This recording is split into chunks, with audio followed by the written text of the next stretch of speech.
Hi guys, and today I will be showing you if gaming on a MacBook is worth it. So the first game we will be trying is the most consuming, Cyberpunk 2077. And believe it or not, I have played over 100 hours of this game solely on my MacBook. And let's just get right into it. But the settings that I am running right now, let's take a look. We are at a custom preset. We have metal FX resolution scaling. We have dynamic resolution scaling. And we have ray tracing off. Our crowd density is medium. Field of view is 80. That's not really important. Let's over here to the settings. Local mesh is high. Almost everything is high. And then the reflections are medium. Everything else is high. Color precision is medium also. But mostly everything is high. And we are running this I'm pretty sure at 4K. Let's go to video. We are running this at 3024 by 1890, and our maximum FPS is set to 120, and we are hitting that 120 mark sometimes, but that is like our 1%. We have loaded into the game. We are in the middle of the downtown of where we were. Let's check the map. We are in, what is this? Haywood. We're in Haywood right now. Oh, there was a little bit of delay in rendering after we left the map, but you have to remember this is all 4K at almost high settings. Almost everything is at high. Almost everything is at the maximum. We're getting a consistent 40 FPS. I know that sounds low, but you gotta remember this Mac is not even plugged in. So right now I'm playing fully on just the battery alone. I'm just playing as if I was sitting in a random train, I guess, playing Cyberpunk 2077 on almost full max quality at 4K at a consistent 40 FPS. That is crazy. When this game came out, a dedicated console like the PS4 couldn't even get 10 FPS, 20 FPS, couldn't run the game, dude. And now we're at almost high settings 4K, and this is very, very playable. I've spent almost 100 hours, so Cyberpunk, I think it gets a pass, definitely a pass. So let's tweak around with the settings, see what we can get. Let's run a benchmark real quick.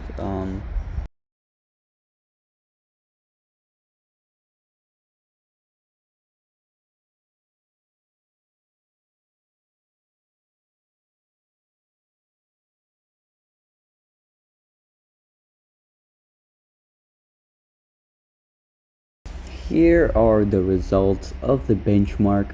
This is a MacBook Pro with the M5 Pro chip, and it's the 15-core CPU and 16-core GPU with 24 gigs of unified memory. We got an average FPS of 41 on our custom preset with the high texture quality, 4K full screen, and maximum FPS was set to 120, but we didn't even get close to that. We got a third of that. But we aren't getting too bad. Not getting too bad. But that will be all for Cyberpunk. Let's move on to the next game. Okay, our next game will be Dying Light. Let's launch this up and see how it works. This is also a pretty heavy game as it has really realistic renders, and it just looks really good, to be honest. It's okay, so the resolution is at 1440. We cannot change that. The shadow map size is medium. Okay, foliage quality, let's put it to high. Let's see what else we can do. Uncapped. I can't change the texture quality, and the game did take a minute, or not a minute, but a little while, like 30 seconds to load. And then after it did load, the screen started to glitch, like it flickered black and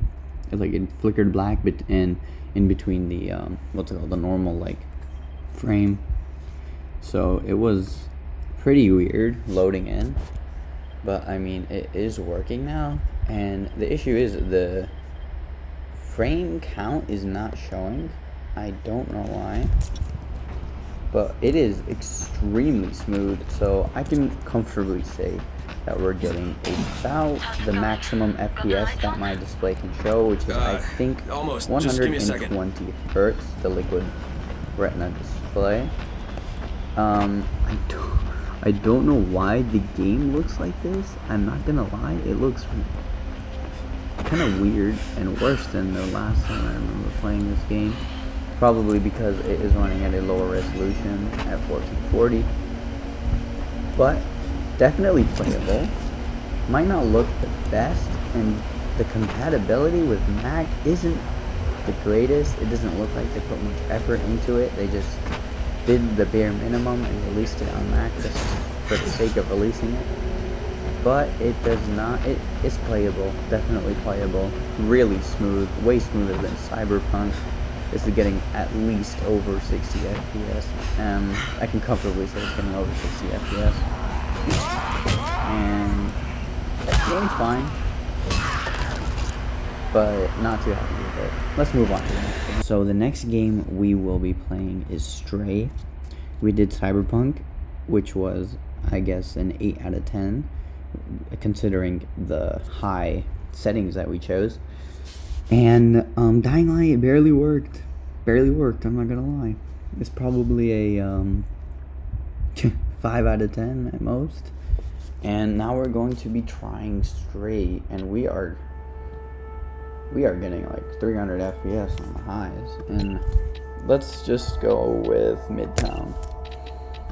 Doesn't matter. I just wanna, check out. Let's check our settings. So graphics, we are again stuck at a very weird, okay, there we go.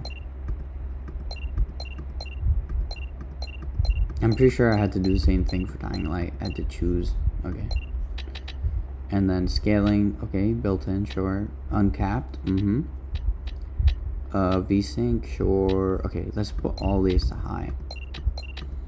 Is there more than high? No. Okay, everything's high. 100%. Okay. Okay, we're getting an average of 50 FPS right now. We're just walking around a room, empty room, no people, no robots. Okay, now we're gonna walk out to here. Let's try and get past this guy. Yo.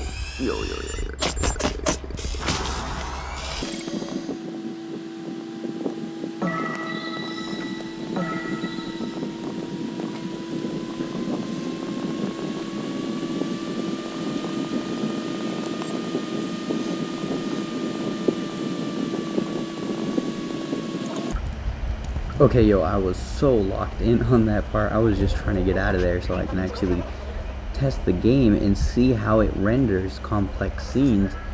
And it looks like it's almost the same as Cyberpunk. God. I guess this game is extremely heavy too. We're getting an average of 40 to 50 FPS, the mid 40s, around 45. And the scene, it is rendering good though.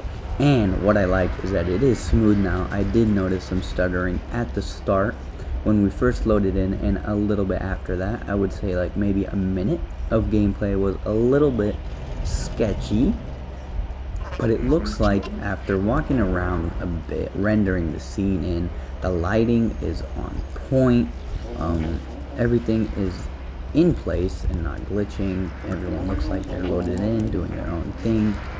So I would say the first minute is very iffy. Not a pleasant experience, but after that, after you get settled in, it looks like new places are loading in fine. Let's see, let's go over here. It's working just fine. Now, this game ran on my PC, which costs about $1,200 to make. It ran similarly, and considering that the MacBook is now $2,500 instead of the 20, I think 2, but I did get this on a student discount, so I got this for I think it was $2,000, $2,100 with the coverage, Apple Care. So considering that, this game is running good, but you can run it the same on like a console, like $500 PS5, or like literally a lower end PC, or a cheaper PC, not lower end. What is he? Moonwalking up? Reverse? I don't know. Anyways, I give this like a 6 out of 10, solely for the fact that you can run this game with similar graphics. I am running it at 4K though. I forgot to mention, I am running it at 4K. Before, when I had my PC, I was only running it at 1440.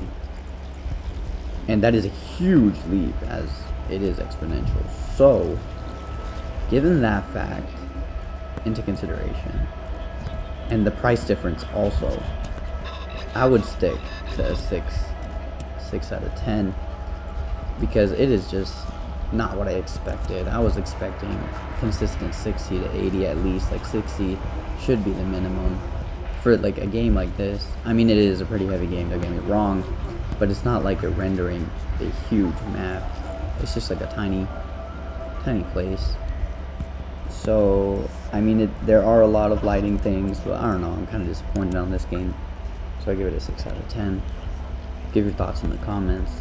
Tell me if I'm wrong. I'm just doing this for fun, starting out. Don't know much. Just trying to show you guys, showcase what it does look like gaming on a Mac on a regular basis. So let's move on to the next game.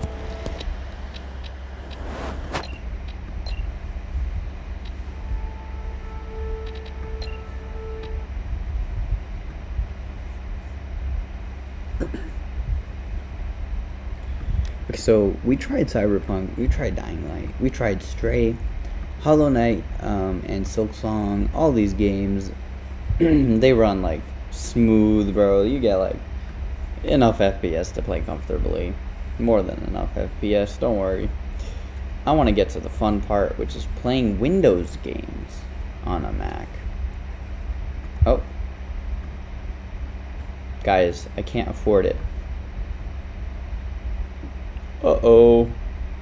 Guys, if you hit that subscribe button, hit that like and subscribe button, get this video to like 1,000 views so I can purchase crossover, so I can actually test Windows games. But for now, that's all. Thank you for watching Pickle Technology. Subscribe and visit my website, Labs by Pickle. It is my own website where I'm trying to make free to use physics stuff. So thank you so much for watching, and goodbye.